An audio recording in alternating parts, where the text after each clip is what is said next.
What's up, guys? lil'Tommy G from Fishing and Kayaking.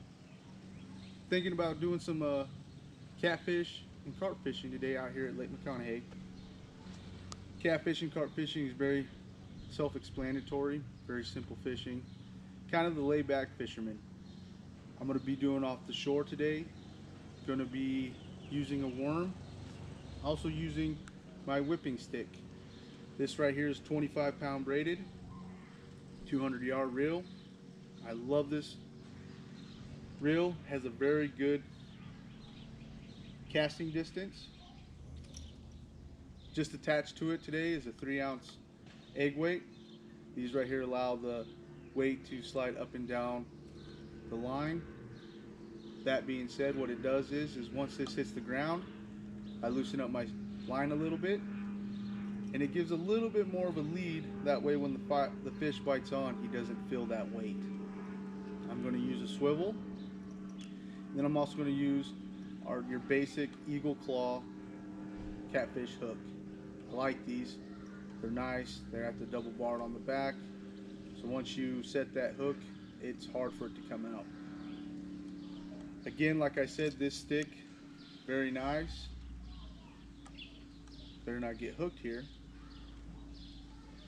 Anyway, this stick's very nice, very durable. It's a 2-piece, able to move it, transport it.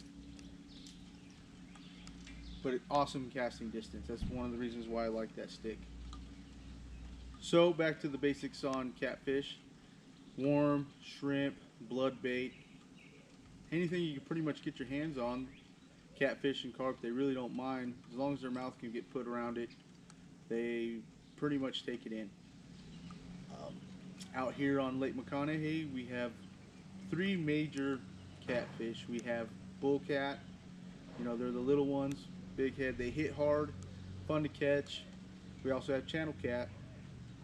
Those are also fun to catch, right size, they're good eating. And then we also have flatheads. Actually, we have another one. We have blue. We have blue cat. Blue cat are also fun to catch. Basically, all cat and carp they're fun to catch. Probably not the best tasting fish. I personally like catfish, but they're just fun to catch. They hit hard. They like to fight. Carp, they like to run. They'll run up and down the beach line, where catfish just mostly roll. So that being said, here's a few other things that I personally like to use when I'm catfishing. One of them is just a small basic cooler.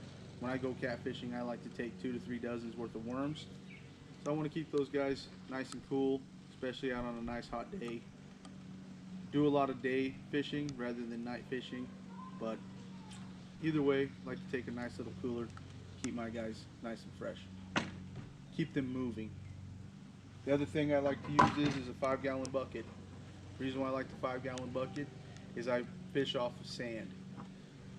So when I go to put the worm on, I like to keep my worm nice and clean, keep my hands clean, so when I'm messing with my reel and rod, I'm not getting it all dirty. Through experience, I've noticed that sand can really mess up my reels, mess up the rods. So I just want to make sure I keep my equipment nice and clean, keep it last longer.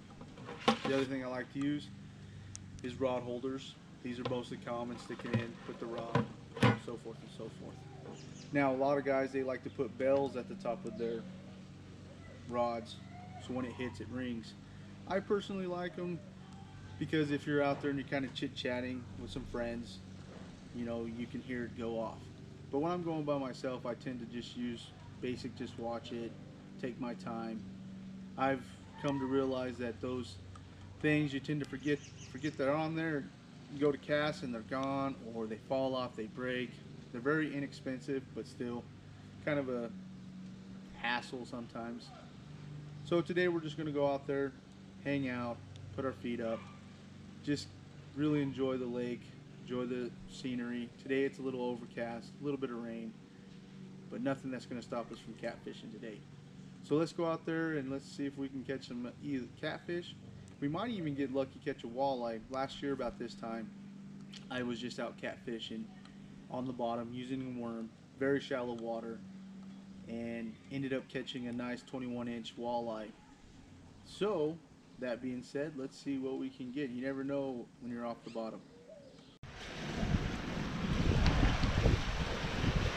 Well guys, we're gonna have to cut it short for today because we're getting a really bad storm. So hopefully tomorrow we can get back out here after work and maybe catch another fish or two. So check you guys later.